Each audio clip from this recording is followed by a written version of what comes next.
Bien, y ahora vamos a meternos en este segundo bloque con un material que queremos compartir con ustedes.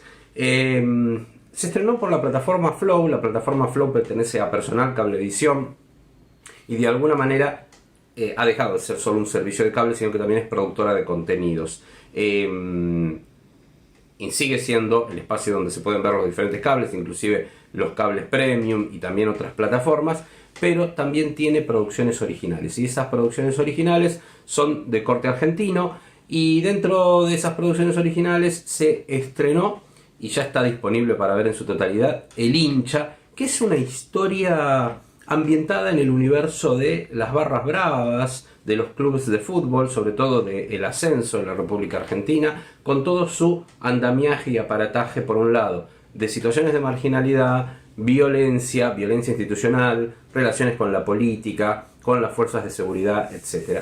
La historia está realmente muy bien, pero sobre todo lo que está bien es la dirección de Alejandro Ciancio, que es un director que viene de la escuela del marginal, ¿no? Acá quizás hay que empezar a ver cómo se está trabajando este subgénero en Argentina, ¿no? Que son las historias precisamente de marginales. Se ha armado todo un subgénero dentro de eso, con características especiales. Si hay algo que hace Alejandro Ciancio es manejar muy bien estas líneas narrativas. Ahora, el tema es cuando eso se termina convirtiendo en un modismo o en una estilización extrema de la pobreza. Bueno, eso no sucede en el caso del Hincha, que realmente tiene grandes actores. Está Luis Machín, por ejemplo, que es un maestro de actores aparte, un genio absoluto y uno de los grandes actores de la televisión y del cine en Argentina, y de ahí pueden contar con un elenco realmente impresionante. Hemos charlado con algunos de ellos también, pero vamos a compartir la primera entrevista hoy, que es con Alejandro Ciancio, que sobre todo es la más jugosa porque habla del concepto de producción, del concepto estético, de la iluminación que quisieron llevar adelante para transmitir un estilo, una sensación, una inmersión al espectador en esa historia. Así que disfrutemos de la entrevista con Alejandro Ciancio. Bueno, ¿qué tal? Muchísimas gracias por recibirnos. Por favor. Bueno, contame qué fue lo primero que te entusiasmó como para asumir, independientemente de que es trabajo desde ya, pero de la propuesta artística de este. Cuando Gonza Arias de GM me llama en el 2019 y me empieza a contar de esta historia, lo que más me atrapaba era el mundo por construir de este personaje, que es el que hace Vico, de Rodrigo, de este pibe que es de un lugar, pero se encuentra definitivamente y se puede desarrollar como persona, independientemente si lo que hace está bien o mal, en otro espacio que es totalmente ajeno. Algo de la búsqueda del sentido de pertenencia y de la identidad me parecía que era interesante, independientemente de lo atractivo que puede ser el mundo del fútbol y el entramado un tanto policial de la barra y de la delincuencia y de la cierta violencia que también me resulta atractiva. Me parecía que lo más interesante era eso, encontrar en estos personajes esa necesidad de ser parte de algo. Vos tenés una experiencia, por lo menos en lo que serían, y ahora te voy a dar mi opinión respecto del subgénero, si es que existe, de relatos ligados a estas cosas urbanas, ¿no? Lo marginal, etcétera.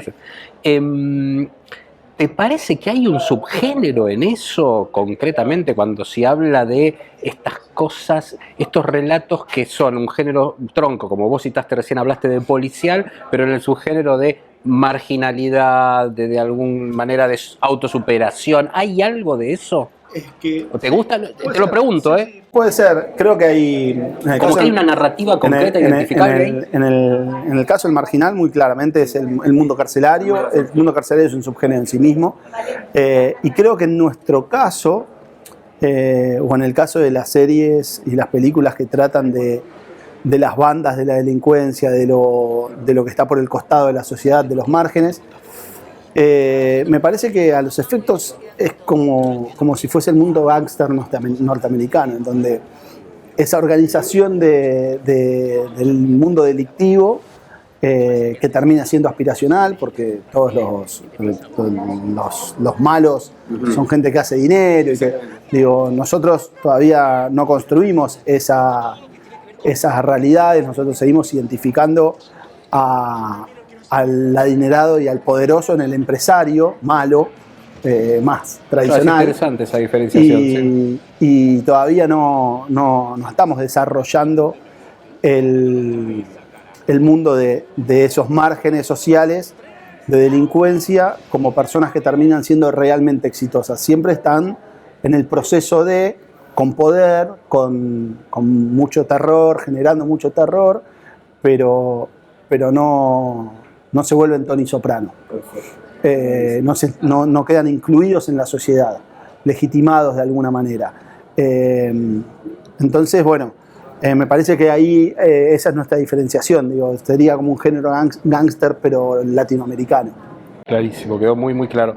Y desde ese lugar, ¿hay una apuesta particular? Por ejemplo, suelen ser, ya te lo pregunto como director, y en este caso con el DF, con el director de fotografía, una apuesta de cámara que te lleve a ese género, tipo mucho cámara al hombro, siguiendo personajes, movimiento. ¿Cómo lo definirías? ¿Cómo fue tu experiencia en este caso? Yo creo que ¿O qué te gustó hacer? A mí en particular me gusta trabajar con la cámara en mano. Y me gusta trabajar cerca de los personajes. Entonces creo que ahí hay algo de entregarle al espectador una necesidad que tiene de estar presente. Sin tener una cámara omnisciente, observadora, o una cámara que es un personaje pero que siempre está como de costado. Hay una necesidad en este tipo de series, o por lo menos para mí, cuando trabajamos este tipo de temáticas, de estar en el medio. Entonces, de generarle ese encierro al espectador y esa adrenalina y ese vértigo que se lo da el montaje también, y que obviamente está apoyado en el diseño lumínico de la serie, en la fotografía de toda la temporada, en la presentación de los espacios. Por ejemplo, perdóname, presentación de los espacios, decía, ¿en qué tono te parece que trabajaron? Y nosotros trabajamos en un tono muy frío la serie. Sí, nosotros trabajamos en un tono muy frío. Teníamos algunas referencias cinematográficas que nos gustan, que suelen ser inspiracionales. A ver, decime, compárteme una o dos. No, bueno, a mí particularmente cuando hablé con Sergio Dota, el director de fotografía de esta serie, le hablé de Los Niños del Hombre, la peli de Cuarón. Que aparte esa está construida en base a varios planos secuencia encima. Sí, que es algo que a mí me llama la atención, y que además tiene una tonalidad, ¿viste? Hay algo ahí de personalidad de la imagen que me parece que es interesante, y que tiene una búsqueda. Y creo que en ese sentido acompañamos de alguna manera con todas las áreas el sentir de los personajes si los teñimos de esos colores. Nada, es una construcción en equipo, yo lo entiendo así. Claro. Entonces había algo como de pensar en esos tonos fríos, en esa textura más casi apocalíptica que da cuenta de los márgenes. Y en ese sentido, por ahí pensar en nuestro conurbano más cercano a la General Paz, y a partir de ahí, bueno, la construcción de los espacios. Espectacular.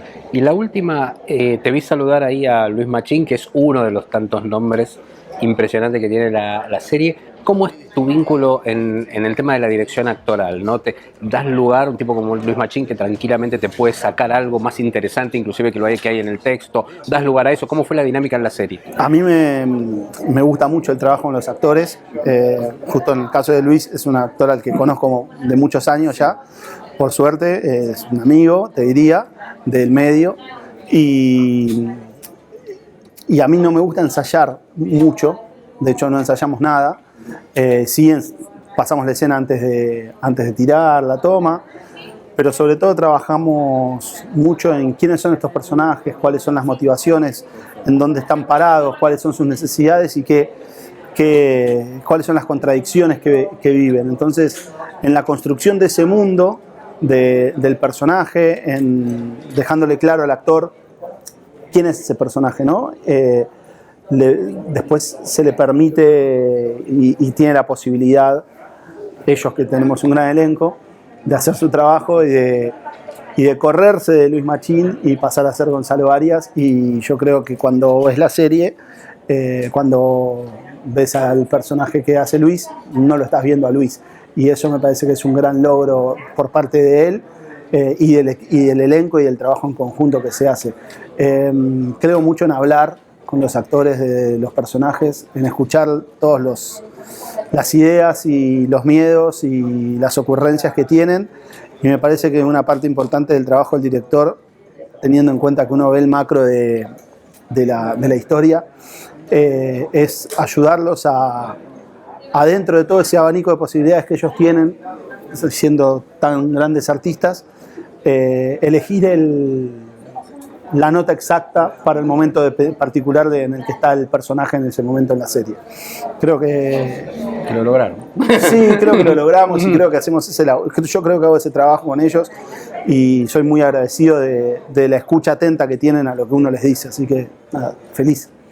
Felicitaciones. Muchas gracias. Es un buen momento para las series de televisión argentinas, están funcionando muy bien en Flow, así que sí, seguramente va a andar bien esta también. Ojalá. Un gustazo, querido. Igualmente, gracias. muchas gracias.